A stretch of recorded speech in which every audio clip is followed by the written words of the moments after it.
I honored that. And so I do not have a vast lifestyle or time in the world where I was out there having this sexual activity that I can talk about. Tell me, why was the topic AIDS brought out during through the drama? There are so many other things going on within the church or in the world. Why was it focused on that? Well, the reality is what it is. AIDS is a disease that is here in our country, the Turks and Caicos Island. And there are a lot of young ladies, per se, who believe that they need to have a partner or a boyfriend or whatever the case may be. And many times with these boyfriends comes packages, unknown packages. And so you may believe that is okay. And I have, as a young man, there is a term that young men still today use, is to prove how much you love me or how much you like me. It's not no love. It is just they're trying to see if she is willing to go that distance. And so many times to prove one's love to another, we have to have intercourse. That's a lie. Love is not only about intercourse. And so sometimes you could be proving your love to someone who is infected. And when you saw the story is these young guys were playing basketball and these young ladies were there cheering them on. And so his popularity got the best of him. And so he felt that because I am a popular person, I can have whatever I want. That is dangerous. And so while he was preparing himself to go and to do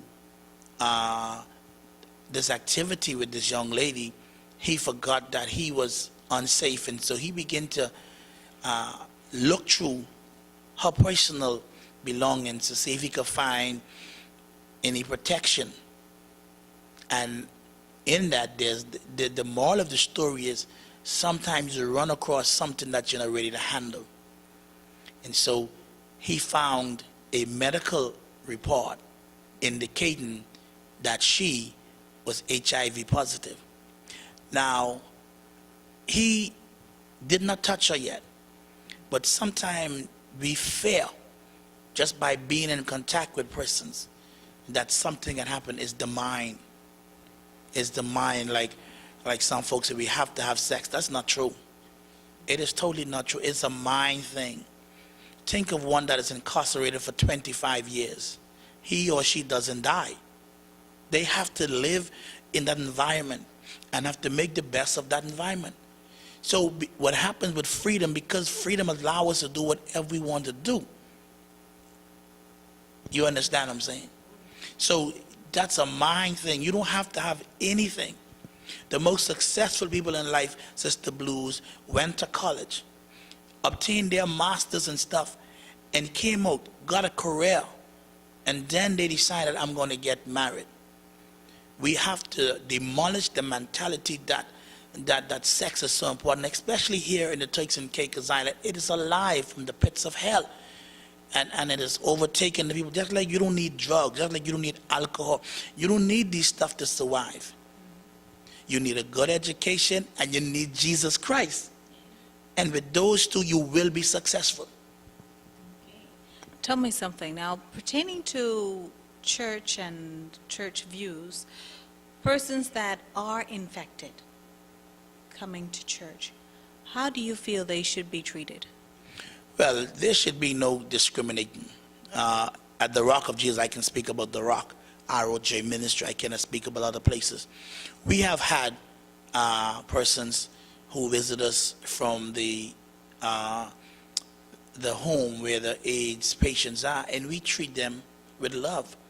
It is a fact because they know they have it. We embrace them. We don't discriminate. We don't put them to one side of the church. We incorporate the service with them. They are part of the service. They are part of the service, and then there are others. If there's a prayer line called, we pray for them. We don't get no gloves or anything or act in any way. No, we embrace them the same way. What happened, Sister Blues, is that a lot of people are still not educated on HIV. There are a lot of people that you come in contact with on a daily basis is HIV positive, but because you don't know, they're not going to tell you. So you do not discriminate against them. So why discriminate when you know? At least the person have the courage to let you know that they have AIDS, and that's what they are facing. And the most you could do in a church is show them love. A person with AIDS will live twice as long if you just show them love. If you reject them, they goes into isolation, they dries up and they die. You can live with AIDS a longer life if the church people, especially you ask the church people show some love and show them that, hey, there's no discrimination. If the person is still active and they can participate in the service, let them do that. That person will live a long life. I totally agree with you there. And for those who haven't watched it, I think it's called Come Over Tonight. Yes, Come Over Tonight, starring Chelsea Blues. Yes. Don't forget to watch it. And you could get a copy. It's an awesome DVD. I recommend it to every church youth department. We have the full version and we have the edited version, because the edited version for the younger minds, we edit it just for them, and then we have the full version for those that are fully mature, so that they will understand the depths of it, because we are careless in our country, Sister Blues. I must say we are careless. And one thing I disagree with, I know the hospital and the environmental health or the medical department seems that it's a good thing to be distributing condom all around the island. I don't think, that's encouragement to say, okay, you go there and have sex. I think we need to, if we're going to abstain, you don't give that away to people like that. If someone want to let them go to the medical facility for it, putting it all around the islands, what happened? Young boys get a hold of it. And they believe that because they could get a hold of it, they could use it.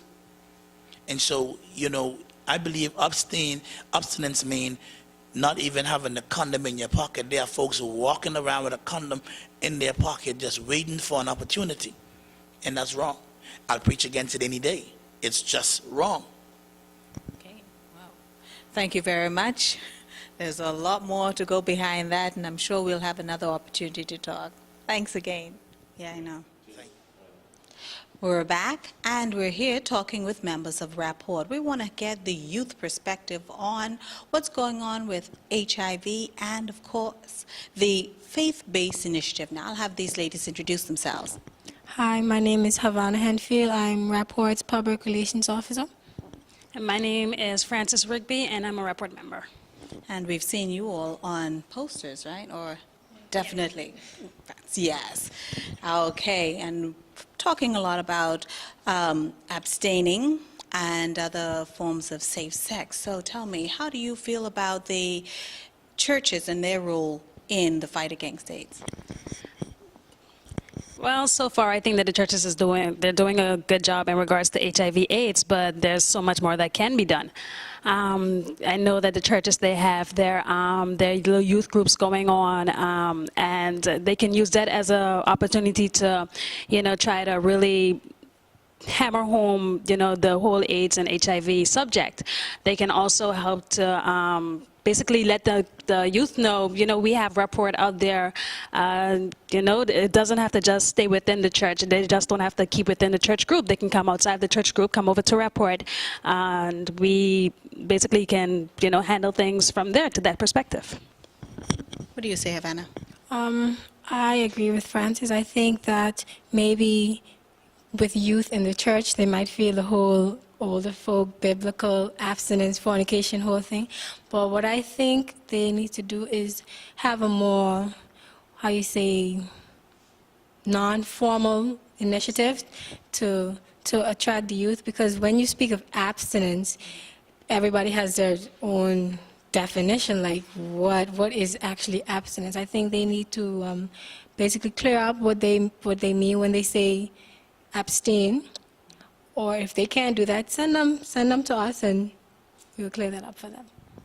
What is Rapport's take on abstinence? What is abstinence to Rapport?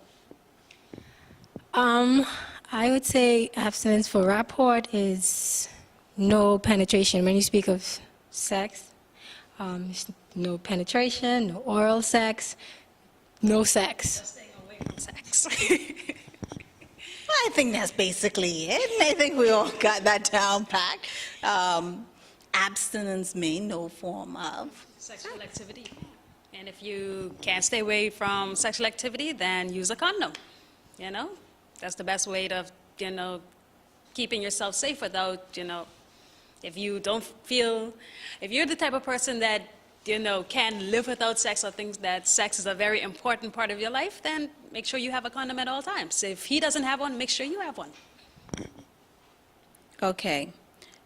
So, now when we look at the biblical perspective of this whole thing, right, and going to church and understanding that we're looking at faith-based organizations and their role, does Rapport really support the abstinence, or is it more leaning towards using condoms? I can say that we do support abstinence, but we also understand that you have, kids out there or teenagers or young adults out there who would roll their eyes as soon as we say ab, they roll their eyes, so they're not always going to listen to us. So if they don't want to listen to us in regards to abstaining, then at least try and listen to us in regards to using a condom. We're not trying to force, anyone to say, you have to abstain, you have to do this, you have to do that. We're letting them know that, abstain is like the main choice when it comes to sex in regards to HIV/AIDS, but if you can't, then at least use a condom. Okay. Yeah, basically what she's saying is that with Rapport, we don't force our opinions onto you. With your sexual status, I think you have a choice. So you have a choice whether you want to abstain or have safe sex. Yeah, we give you advice and, we try to help you out. We're not forcing you to do anything. We give you advice and try to help you out, but we're not telling you what to do. What sort of activities does Rapport endorse as ways of being able to stay away from? And I'm sure that that's what the main purpose of Rapport is. It's to bring the youth together, to get them busy doing other things so that they would stay away from. Well, just recently we had a talent show. It was entertaining, everybody had fun. I think pamphlets were given out. So it's informative and it's fun at the same time. And it wasn't like those parties where you have everybody rubbing up and Stuff like that. You come out and you enjoy yourself.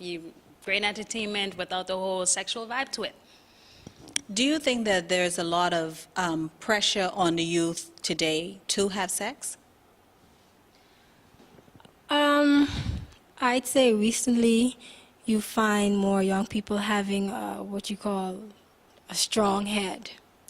I mean, people, you don't see a lot of, well, I can't say you don't see it, but within Rapport, the people that we